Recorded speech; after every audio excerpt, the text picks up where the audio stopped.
Hello everybody, thanks for joining me. A few weeks ago I got an email from a long-time watcher of my channel, a chap called Johan Wallqvist. I hope that's how I pronounce your name, Johan, from Sweden, saying, Paul, we all need extra inspiration from time to time. Why don't you take a little crack at one of the noodles that he'd been working on for a little while? And he gave me a sound clip, and I played the sound clip and I really liked it.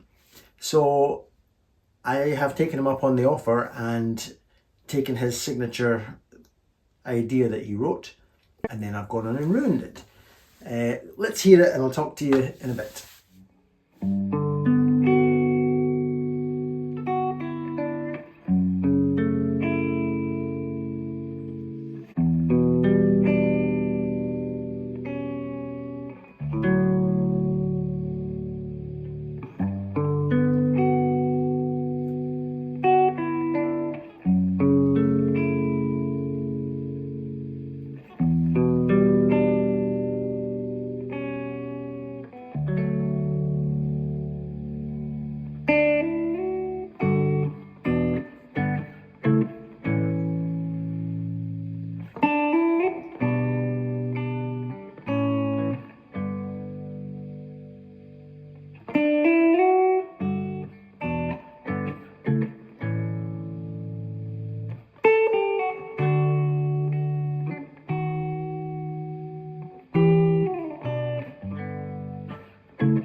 Hope you like that. There will be a little breakdown at the end, like I like to do. So hang around for that. So thank you, Johan. Johan, by the way, is not only a talented musician who uploads things to the streaming services under his moniker Mono Diablo. So you can find him on Apple Music and what's the other one, Spotify. But also he's a very talented photographer. Type in Johan Wallqvist to Google and you'll see some of his work. Beautiful photography. Anyway, I very much enjoyed playing over that. The guitar stuff today, it was on the Gretsch, of course. This is my dad's lovely Keith Scott. It's a 6120, kind of bog standard really, but it's beautiful cherry wood or whatever that is. And I particularly bonded with this guitar. I've got it strung with flat wounds. Sounds kind of mellow. But what I have done is I've added, I think it was a mistake. I accidentally kicked on an overdrive pedal, my little Tone City Kafir Lime, which I love to have with my R9 Les Paul, because it completely redefines the sound. It cuts out bottom ends, adds a certain frequency in the mids, and it can sound great with certain guitars. Awful with a Telecaster, wonderful with a Gibson Les Paul. But I tried it with the Gretsch and the Jazzmaster, not to give overdrive, just to shape the sound. And that's what you were hearing. You were hearing the Kafir Lime, and also you were hearing my JHS Emperor pedal, which is a pitch shifting vibrato to give it kind of old-fi, warped vinyl kind of C6 sound. So it was a combination of these two pedals, the Strymon Flint, of course, which I always use for my reverb. That was actually the Cornell this time. I particularly enjoyed the tones. Let's now have a little look at the breakdown, just to see what, you know, where my mind was at. I had the benefit of copying much of Johan's fingering. I may not have done it complete justice. I may have made certain mistakes or added bits that shouldn't be there, but let's see what my breakdown, if my breakdown can make you a better player in any way. Let's go. Chords wise then, it's really just a play, I think. So big G major 7s are in there, down to F sharp major 7s with colours on them. So we've probably all done an F sharp minor, but taken the arched the first finger and got the B and E strings ringing out clean to give a lovely sort of effect. E minor 7, we've all stuck a pinky on there when we're playing our E minors to give an E minor 7. There'll be A chords in here, and that's the general gist. And of course the key, the home key, I guess, the relative major of it all is D, which is great because we've dropped our thick string down a tone to D. Right? I'm just going, or he's just going. I find that quite a challenging shape to make. So I've got E and A strings barred. Pinky's reaching over across to the 9th fret of the D, and my ring finger is going to come down, and it comes down later than the other strings. I've still not fretted it yet. Now I'm fretting the 7th of the B, and this is floating, so it's just G major 7. But what a nice way to express it. That's even harder for me to do, to get that clean within the chord confines. Then there's your F sharp minor with colours on it. It's a very similar situation, barring these two. Then I've got the 7th of the D string, and I'm missing out the G, and I'm fretting the 5th fret of the B string. Then taking that shape down 2 frets, so that's easy just to get down to your E minor 7s. D. And repeat. And at one point I'm going, or Johan's going.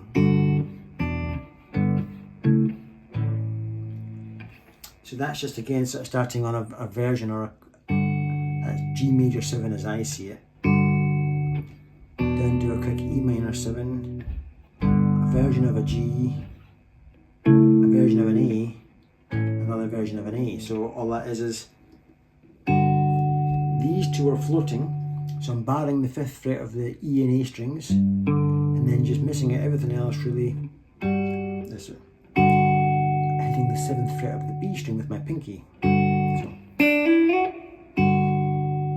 Then down all these frets to now span just the 2nd and 3rd frets. I've got a very similar shape.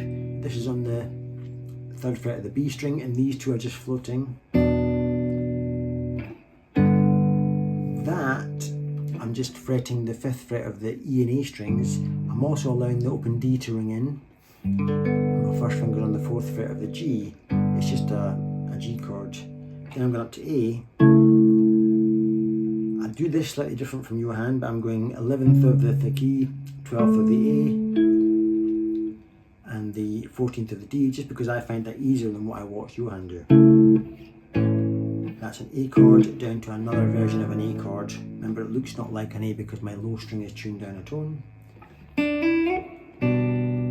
You could say that's a kind of a G chord, or it could be an E minor 7 to A to another version of a G. Repeat. Then he goes in a D chord, so he fretted it like that, I think. Then he gives this sort of hint at a diminished. So I'm just playing 2 notes here. I'm playing the 6th of the thick A and the 7th of the B. So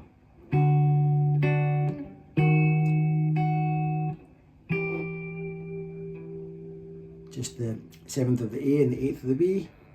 That's right, these shapes we've already talked about. Then he throws in a wee E minor. What a lovely way to express an E minor.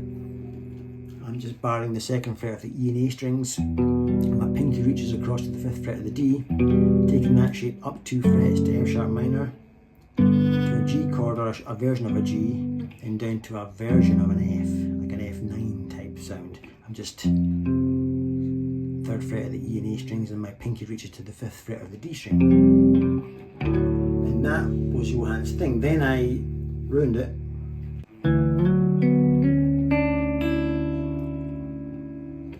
Typical me these days in terms of rubs and stuff.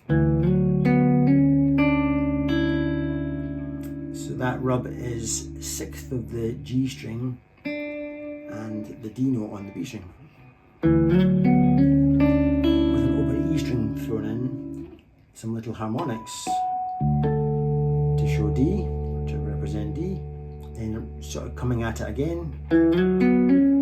So far so good. That's just me thinking about that shape in my head, that being an F sharp minor. So I've just envisaged it in my head, and all I have to now do is just slide into it,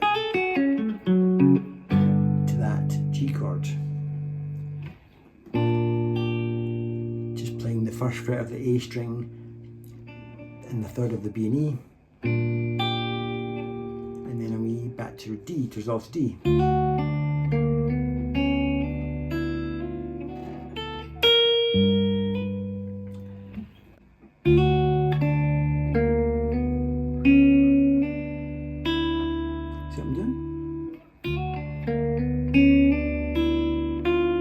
First finger, pinky,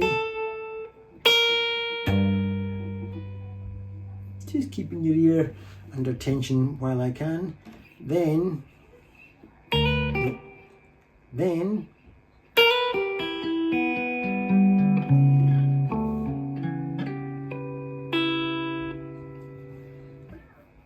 so to bring us to an A chord, I've gone sliding in, fretting, open E string, fretted G string, open B string, fretted D string, open G string, fretted A string, open D string, fretted E string, and then open A string, which I play as a harmonic. Then shape a hammer on.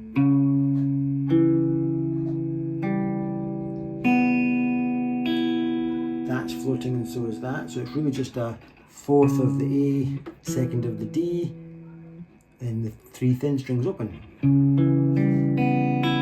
But when you play it with a harmonic,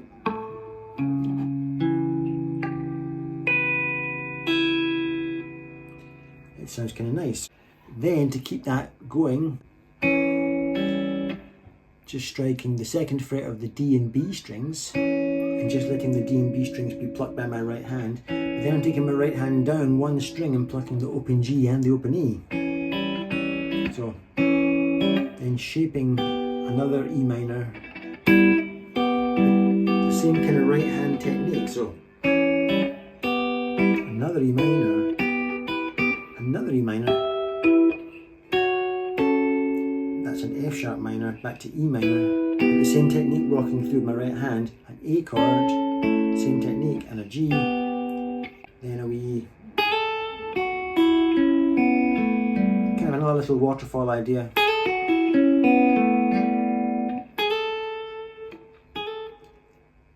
Fifth fret of the A string, fretted B string, but then the open E string and the pattern begins again. So that's the 6th of the G, but an open B string, so and I hung it for a bit and then I went, and that's just an F sharp minor. So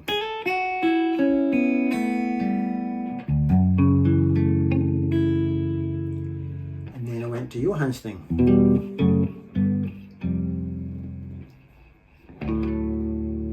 Then I did my little lick thing. I went as if I was going to return to the signature lick.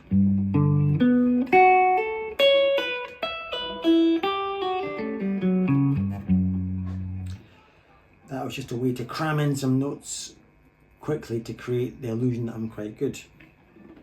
Don't know, I think I succeeded actually, but it was kind of nice.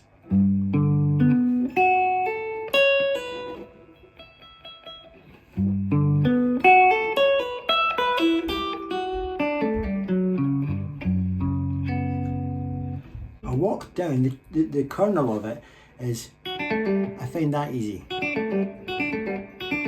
I don't find this easy.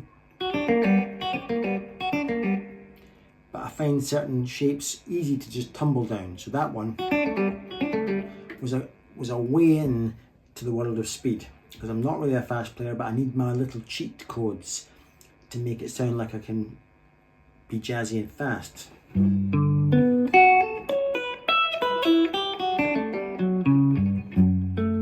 It's all cheating really. Back to my F sharp minor.